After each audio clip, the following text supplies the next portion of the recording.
Bonjour à tous, voici une petite tentative pour démystifier Office 365 et l'info nuagique. Les diapositives viennent d'une formation Exploration pédagogique d'Office 365 pour débutants créée par Steve Letourneau et Marie-France Messier. Il y a une multitude de façons d'accéder à Office 365. Le plus simple est via le fusil. Office 365 est une création de Microsoft. C'est une plateforme en ligne offrant différents services, des services de stockage, de logiciels. Lorsque nous parlons d'Office 365, il y a aussi le volet des logiciels. Sur votre ordinateur, vous avez aussi des applications dites bureau, donc elles sont stockées et hébergées sur votre ordinateur. Avec Office 365, vous retrouvez les applications que vous avez sur votre bureau et même en plus certaines autres.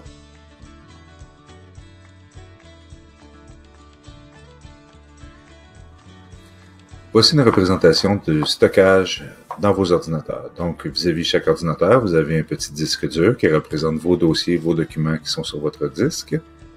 Juste un peu plus haut, vous avez comme des taux, ou si vous préférez, des serveurs de la commission scolaire, qui permettent de stocker encore des données dans des dossiers communs ou un espace réservé pour vous.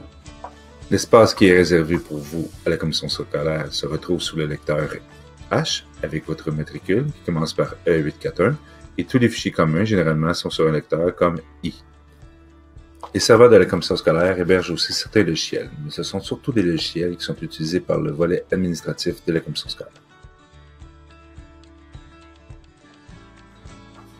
L'arrivée de l'info nuagique n'a rien changé à vos ordinateurs. Vous avez toujours la possibilité de stocker des données sur celui-ci dans vos disques durs. Les nuages, le cloud, dans notre cas OneDrive, nous permettent de déplacer nos données vers les nuages et ainsi y avoir accès partout. Vous remarquerez que chaque petit nuage contient une clé. Cet espace vous est réservé et vous seul contrôlez les droits d'accès. C'est ce qu'on appelle OneDrive.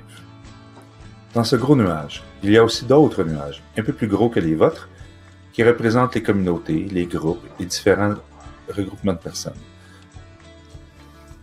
C'est l'ensemble de ce nuage que nous appelons SharePoint. Autrement dit, c'est un espace réservé pour le partage selon les droits d'accès.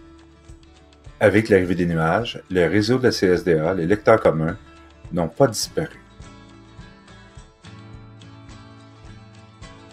Dans Office 365, vous avez une section qui s'appelle SharePoint. Celle-ci est un stockage pour les fichiers de OneDrive, les fichiers vidéo, les fichiers partagés par les communautés et celles des groupes.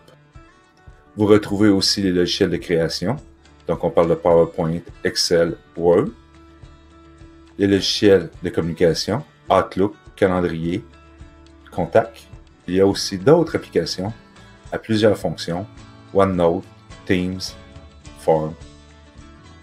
Le PAP est une création de la commission scolaire. Il se veut avant tout une porte d'entrée, donc des raccourcis vers différents services de la commission scolaire. Les deux liens vers Office 365 sont un lien vers les communautés et un autre vers Outlook.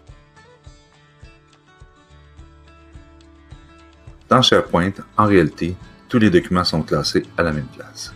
Un des points forts, c'est l'accessibilité aux documents par une multitude d'accès. Par contre, cette multitude de façons d'accéder à vos fichiers donne souvent l'impression aux utilisateurs d'être dans un labyrinthe. Pour résumer, SharePoint et OneDrive est un unique entrepôt avec une multitude de portes. Des portes pour OneDrive, des portes pour SharePoint. Pour faciliter votre utilisation de SharePoint, il existe plusieurs solutions. La plus simple, accédez toujours de la même façon à vos documents. Créez-vous des raccourcis. La deuxième façon vous permettra d'exploiter le plein potentiel d'Office 365. Pour cela, il faut comprendre la structure et connaître les différents points d'accès. Et naturellement, naviguer et explorer votre environnement afin d'être à l'aise par la suite dans vos déplacements.